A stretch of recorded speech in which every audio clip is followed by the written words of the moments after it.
اور آخذ کے باقی کام اور سب کچھ جو اس نے کیا، سو کیا وہ یہودا کے بادشاہوں کی تواریخ کی کتاب میں قلم بند نہیں؟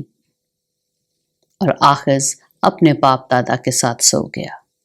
اور داؤد کے شہر میں اپنے باپ دادا کے ساتھ دفن ہوا، اور اس کا بیٹا حزقیاہ اس کی جگہ بادشاہ ہوا۔ دوسرا سلاطین اس کا 17واں باب۔ اور شاہ یہودا آخذ کے 12ویں برس سے ایلا کا بیٹا ہوسیہ اسرائیل پر سامریہ میں سلطنت کرنے لگا، اور اس نے 9 برس سلطنت کی، اور اس نے خداوند کی نظر میں بدی کی، تو بھی اسرائیل کے ان بادشاہوں کی مانند نہیں جو اس سے پہلے ہوئے۔ اور شاہ اسور سلمنسر نے اس پر چڑھائی کی، اور ہوسیہ اس کا خادم ہو گیا اور اس کے لیے ہدیہ لایا۔ اور شاہ اسور نے ہوسیہ کی سازش معلوم کر لی، کیونکہ اس نے شاہ مصر سو کے پاس ایلچی بھیجے، اور شاہ اسور کو ہدیہ نہ دیا جیسا وہ سال بسال دیتا تھا۔ سو شاہ اسور نے اسے بند کر دیا اور قید خانہ میں اس کے بیڑیاں ڈال دی۔ اور شاہ اسور نے ساری مملکت پر چڑھائی کی، اور سامریہ کو جا کر 3 برس اسے گھیرے رہا۔ اور ہوسیہ کے 9ویں برس شاہ اسور نے سامریہ کو لے لیا، اور اسرائیل کو اسیر کر کے اسور میں لے گیا، اور ان کو خلہ میں اور جوزان کی ندی خابور پر اور مادیوں کے شہر میں بسایا۔ اور یہ اس لیے ہوا کہ بنی اسرائیل نے خداوند اپنے خدا کے خلاف، جس نے ان کو ملک مصر سے نکال کر شاہ مصر فرعون کے ہاتھ سے رہائی دی تھی، گناہ کیا اور غیر معبودوں کا خوف مانا، اور ان قوموں کے آئین پر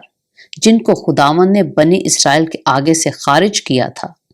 اور اسرائیل کے بادشاہوں کے آئین پر جو انہوں نے خود بنائے تھے چلتے رہے۔ اور بنی اسرائیل نے خداوند اپنے خدا کے خلاف چھپ کر وہ کام کیے جو بھلے نہ تھے، اور انہوں نے اپنے سب شہروں میں نگہبانوں کے برج سے فصیلدار شہر تک اپنے لیے اونچے مقام بنائے، اور ہر ایک اونچے پہاڑ پر اور ہر ایک ہرے درخت کے نیچے انہوں نے اپنے لیے ستونوں اور یسیرتوں کو نصب کیا،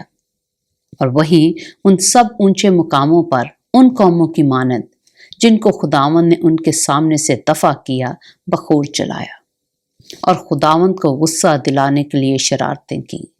اور بتوں کی پرستش کی، جس کے بارے میں خداوند نے ان سے کہا تھا کہ تم یہ کام نہ کرنا۔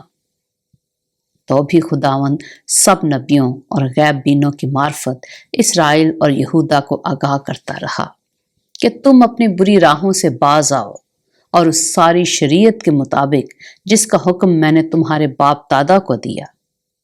اور جسے میں نے اپنے بندوں نبیوں کی معرفت تمہارے پاس بھیجا ہے، میرے احکام و آئین کو مانو۔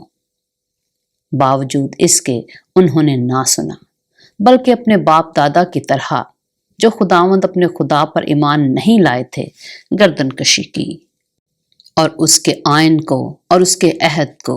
جو اس نے ان کے باپ دادا سے باندھا تھا، اور اس کی شہادتوں کو جو اس نے ان کو دی تھیں رد کیا،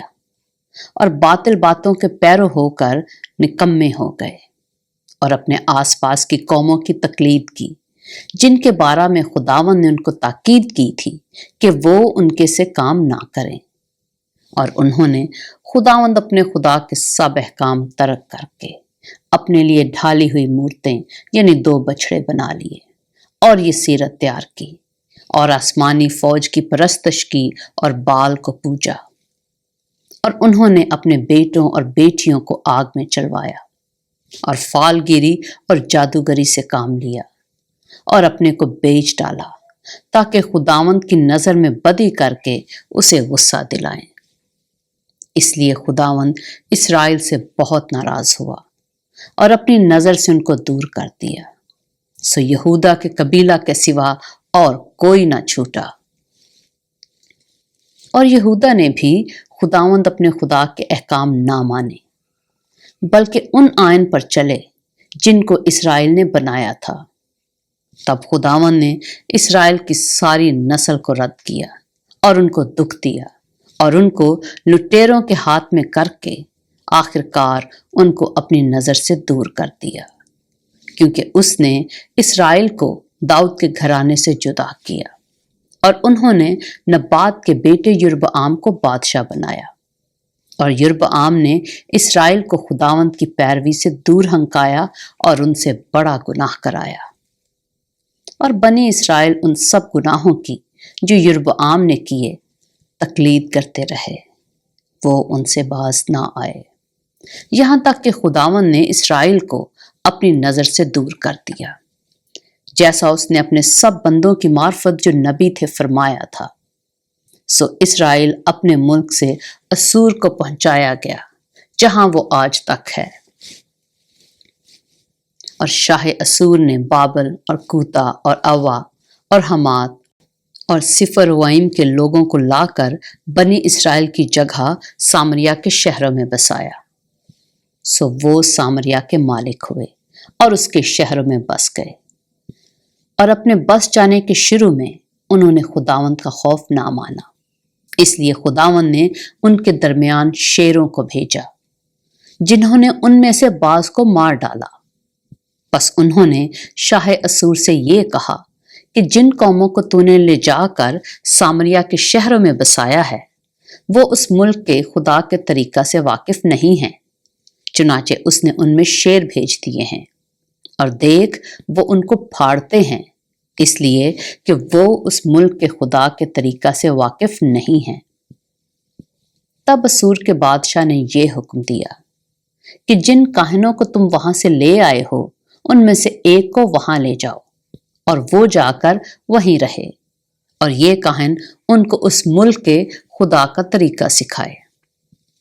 سو ان کاہنوں میں سے جن کو وہ سامریا سے لے گئے تھے، ایک کاہن آ کر بیتیل میں رہنے لگا، اور ان کو سکھایا کہ ان کو خداوند کا خوف کیوں کر ماننا چاہیے۔ اس پر بھی ہر قوم نے اپنے دیوتا بنائے، اور ان کو سامریوں کے بنائے ہوئے اونچے مقاموں کے مندروں میں رکھا۔ ہر قوم نے اپنے شہر میں جہاں اس کی سکونت تھی ایسا ہی کیا۔ سو بابلیوں نے سکات بنات کو، اور کوتیوں نے نیرگل کو، اور حماتیوں نے اسیما کو، اور اوائیوں نے نبھاز اور ترتاق کو بنایا، اور سفروئیوں نے اپنے بیٹوں کو ادر ملک اور ان ملک کے لیے جو سفروائم کے دیوتا تھے آگ میں جلایا۔ یوں وہ خداوند سے بھی ڈرتے تھے، اور اپنے لیے اونچے مقاموں کے کاہن بھی اپنے ہی میں سے بنا لیے، جو اونچے مقاموں کے مندروں میں ان کے لیے قربانی گزرانتے تھے۔ سو وہ خداوند سے بھی ڈرتے تھے، اور اپنی قوموں کے دستور کے مطابق جن میں سے وہ نکال لیے گئے تھے، اپنے اپنے دیوتا کی پرستش بھی کرتے تھے۔ آج کے دن تک وہ پہلے دستور پر چلتے ہیں۔ وہ خداوند سے ڈرتے نہیں، اور نہ تو اپنے آئین و قوانین پر، اور نہ اس شرع اور فرمان پر چلتے ہیں جس کا حکم خداوند نے یعقوب کی نسل کو دیا تھا، جس کا نام اس نے اسرائیل رکھا تھا۔ انہی سے خداوند نے عہد باندھ کر ان کو یہ تاکید کی تھی کہ تم غیر معبودوں سے نہ ڈرنا، اور نہ ان کو سجدہ کرنا، نہ پوجنا، اور نہ ان کے لیے قربانی کرنا، بلکہ خداوند جو بڑی قوت اور بلند بازو سے تم کو ملک مصر سے نکال لایا، تم اسی سے ڈرنا، اور اسی کو سجدہ کرنا، اور اسی کے لیے قربانی گزراننا۔ اور جو آئین اور رسم اور جو شریعت اور حکم اس نے تمہارے لیے قلم بند کیے، ان کو سدا ماننے کے لیے احتیاط رکھنا، اور تم غیر معبودوں سے نہ ڈرنا، اور اس عہد کو جو میں نے تم سے کیا ہے تم بھول نہ جانا، اور نہ تم غیر معبودوں کا خوف ماننا، بلکہ تم خداوند اپنے خدا کا خوف ماننا، اور وہ تم کو تمہارے سب دشمنوں کے ہاتھ سے چھڑائے گا۔ لیکن انہوں نے نہ مانا،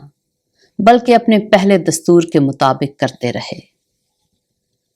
سو یہ قومیں خداوند سے بھی ڈرتی رہیں، اور اپنی کھودی ہوئی مورتوں کو بھی پوجتی رہیں۔ اسی طرح ان کی اولاد اور ان کی اولاد کی نسل بھی جیسا ان کے باپ دادا کرتے تھے، ویسا وہ بھی آج کے دن تک کرتی ہیں۔ پاک کلام کے پڑھے اور سنے جانے پر